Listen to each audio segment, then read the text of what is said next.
Dear friends, మనకు LIC policy తీసుకుంటే జనరల్గా ఒక అభిప్రాయం ఏముంటుందంటే ఎల్ఐసి పాలసీ చేసుకుంటే మెచ్యూరిటీ డబ్బులు వస్తాయి, మధ్యలో అవసరం ఉంటే లోన్ తీసుకోవచ్చు, అనుకోని సంఘటనలు ఏమన్నా జరిగి న్యాచురల్గా చనిపోతే ఇన్సూరెన్స్ కవరేజ్ ఉంటుంది అనే అభిప్రాయం ఉంటుంది.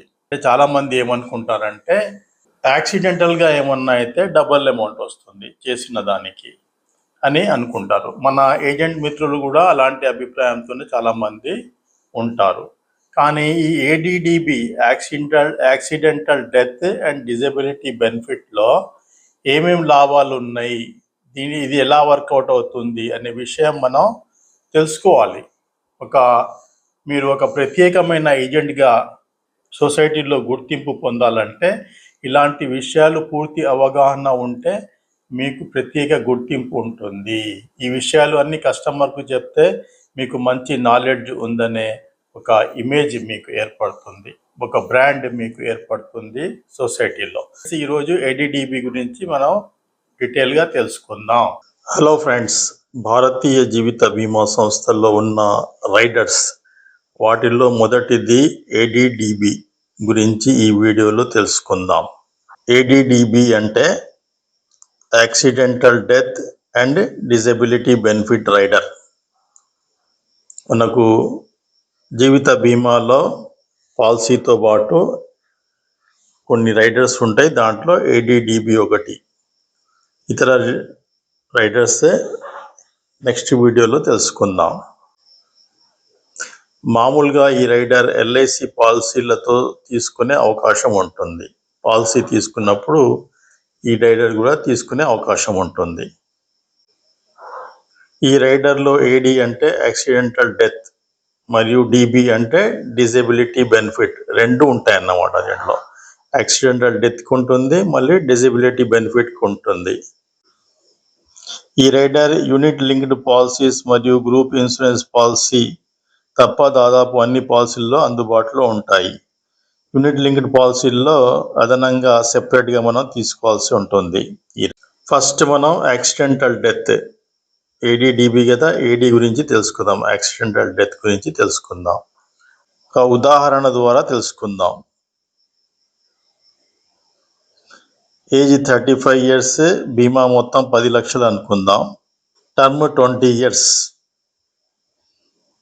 ఏజ్ 55 నాటికి పాలసీ మెచ్యూరిటీ అయిపోతుంది.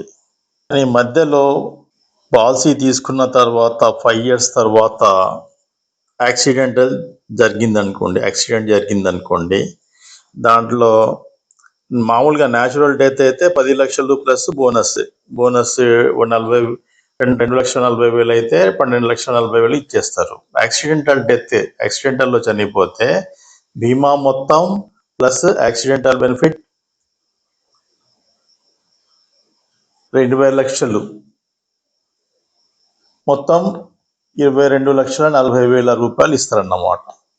రెండవది డిజబిలిటీ బెనిఫిట్. దీన్ని కూడా ఒక ఉదాహరణతో మనం అర్థం చేసుకుందాం.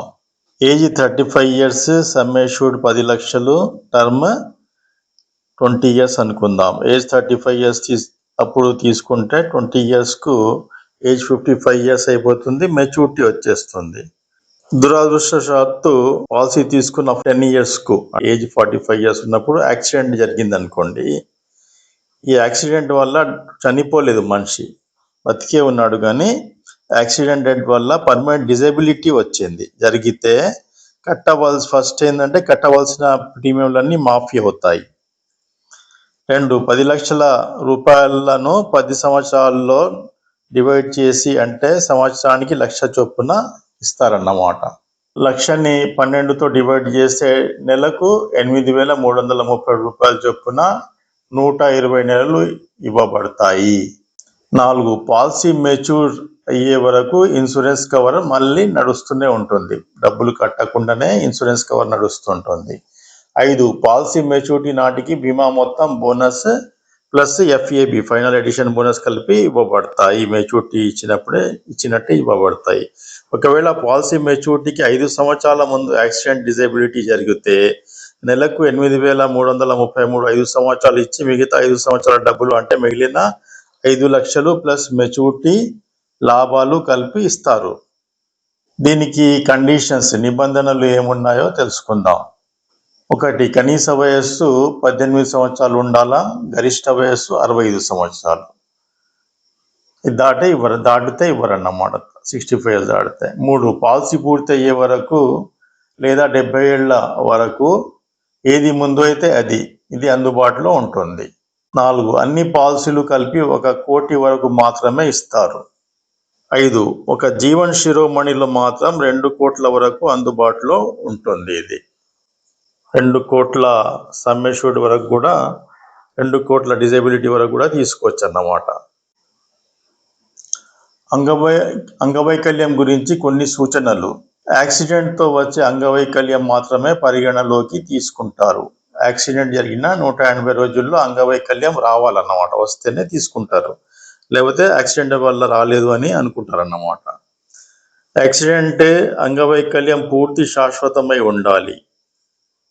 తన పనులు తాను చేసుకోలేని పరిస్థితుల్లో ఉన్నప్పుడు, తన బట్టలు తను మార్చుకోలేకపోవటం, తనకు తానుగా స్నానం చేయలేని, తనకు తానుగా తినలేని, ఒక రూమ్ నుండి ఇంకో రూముకు స్వతహాగా వెళ్ళలేని, స్వతహాగా టాయిలెట్కు వెళ్ళలేని, స్వతహాగా మంచం నుండి ఇతర చోటుకు వెళ్ళలేని పరిస్థితి. ఈ 6 పరిస్థితుల్లో ఏదైనా 4 పరిస్థితులు ఉంటే ఇది వర్తిస్తుంది. డిజేబిలిటీ బెనిఫిట్ అనేది వర్తిస్తుంది అన్నమాట. ఇది కాకుండా ఒకవేళ 1 యాక్సిడెంట్ వల్ల 2 కళ్ళు కోల్పోవడం, కంప్లీట్ బ్లైండ్నెస్ రావటం, 2 చేతులు మోచేయి పైన, 2 కాళ్ళు కాలి మడమ పైన, 1 కాలు 1 చెయ్యి పైన చెప్పినట్టు కోల్పోయినా ఇది వర్తిస్తుంది. ఈ డిజేబిలిటీ బెనిఫిట్ అనేది వర్తిస్తుంది ఇలా కూడా. దీని సమాచారం 90 రోజుల లోపు పాలసీ ఉన్న బ్రాంచ్లో ఇవ్వాల్సి ఉంటుంది, సర్వీసింగ్ బ్రాంచ్లో. దీనికి సమర్పించవలసిన పత్రాలు. 1 ఏంటంటే first information report FIR, police inquest report copy అంటారు, పోలీస్ పంచనామా. పోస్ట్ మార్టం రిపోర్ట్ మరణం సంభవిస్తే. డ్రైవింగ్ లైసెన్స్ కాపీ, వాహనం నడుపుతున్నప్పుడు ప్రమాదం జరిగితే నడిపే వ్యక్తి డ్రైవింగ్ లైసెన్స్ కంపల్సరీగా ఉండాలా. న్యూస్ పేపర్ కటింగ్ ఉన్నట్లయితే న్యూస్ పేపర్ కటింగ్ కూడా పెట్టాలా. మెజిస్ట్రేట్ గారి ఫైనల్ రిపోర్ట్ కూడా ఇవ్వాలా. Discharge report, hospital discharge report కూడా ఇవ్వాలా. ఎక్స్క్లూజన్స్, కొన్నిట్లో ఇది రాదు. ఎప్పుడు రాదు అంటే కావాలని తనను తాను హానిపరచుకోవడం, ఆత్మహత్య యత్నం చేయడంతో డిజేబిలిటీ వస్తే దీన్ని ఇవ్వరన్నమాట. మత్తు పానీయాలు, మత్తు మందులు వాడి ఉన్నప్పుడు, డ్రగ్స్ వాడితే అప్పుడు జరిగితే, వేటాడడం, బైక్ రేసులు, ధైర్యం సాహసాలు ప్రదర్శించే వాటిలో పాల్గొనడం లాంటివి చేస్తే ఈ ప్రత్యేక లాభం దొరకదు. నేరాలు చేసే వాళ్లకు, హింస అల్లర్లు చేసే వాళ్లకు అంగవైకల్య ప్రమాదం జరిగి 180 రోజుల తర్వాత జరిగితే ఇది వర్తించదు. ఇలాంటి విషయాలు మనకు తెలిసి మన కస్టమర్లకు వివరించినట్లయితే మనకు ఒక ప్రత్యేకమైన ఏజెంట్గా గుర్తింపు లభిస్తుంది. ఫ్రెండ్స్, ఈ ఛానల్ని మీరు సబ్స్క్రైబ్, లైక్, షేర్, కామెంట్ చేయండి. Thank you very much.